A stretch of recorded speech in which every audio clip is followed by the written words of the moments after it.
take over. So what do we want to cover with the schools? I suppose we wanted to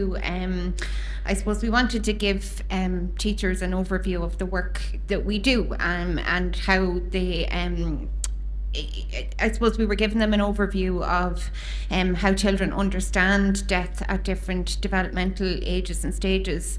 We wanted to talk to them about clear and appropriate language, and how we communicate with children about death.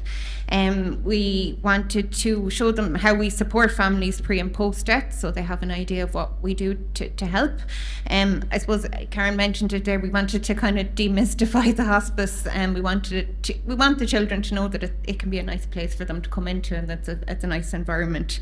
I suppose we wanted to advise teachers of supports available to them. Not all of them were aware of the supports that they could get, or the resources that were out there. And then I suppose we also wanted to acknowledge their invaluable contribution, because every parent always says it to us that they found the supports of the schools absolutely amazing.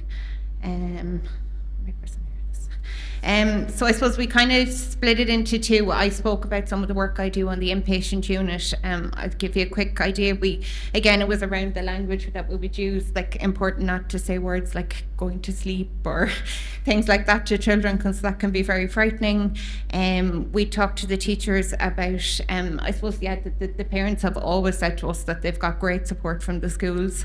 I suppose we talked about the importance of being honest with children, about using the appropriate language, and we acknowledge that people have concerns and want to protect children from all bad things and all horrible things that happened, but I suppose we talked about why that's important.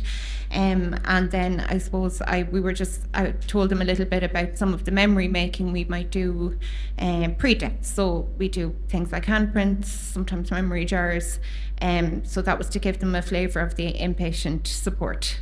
And then Karen would have spoken to them about her work in bereavement with children and families.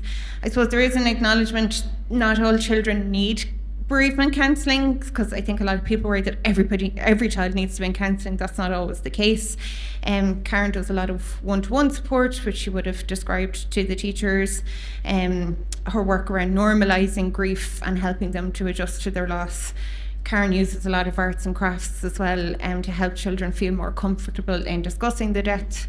Karen would have talked about the group work that she does with children, and then I suppose some of the events that we do in the bereavement service, like Blue Christmas, which would have a component for children, and then the Children's Bereavement Weekend, which brings children together. It's always a really powerful weekend for the children.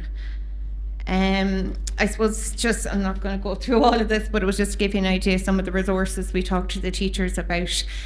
So there's lots of books that we would use, and we kind of gave the teachers examples of those, such as The Invisible String and Goodbye Mog.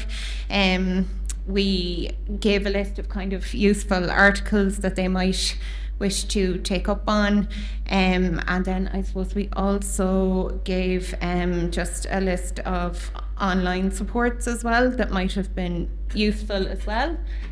So there's different things there from the Childhood Bereavement Network, teen counselling, from the Irish Hospice Foundation, and Winston's Wish. So it's just to give a flavour of what we were given to the teachers. Sorry, I feel like I'm racing through this. So we got pretty good feedback. We gave questionnaires to all of the schools once we had finished. It was actually very positive. Pretty weird saying it was overwhelmingly positive, but it was.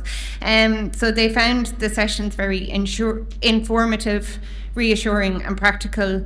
They were very comforted to know that supports were available to them. I suppose one thing they did say to us that they would maybe be a follow-up pack, or a pack of information that they could give teachers. So I think that's something we will probably look at. And I suppose their words probably say more, but I suppose we just had one quote I just picked out. It's nice to feel what you're doing, no matter how small, is of help to the child in their grief. So I suppose, I think teachers worry they have to be all things to all people, and they have to provide all sorts of support. And I suppose we just wanted them to know that they're already providing a huge amount of support, even if they don't know it. I suppose the benefits that we saw, I suppose we thought teachers would say they felt more confident or would feel more confident going forward in supporting these children. We hope that children would feel more understood in those classes and with those teachers. And I suppose we felt it strengthened the hospice connection to the local community as well. So I think they were the benefits that we saw. And then since then, actually, so for Bereaved Children's Awareness Week last year, we had asked one of the schools that had taken, or that we had spoken to the teachers to, they asked their older pupils to draw pictures showing how they would support a grieving friend. So we got beautiful artwork from the children in that school, and that's just an example. And the teachers were really, we were kind of blown away by some of the things the children came back with that you wouldn't think kids would come back with, and the kindness they were able to show. So we showcased those during Children's Bereavement Awareness Week.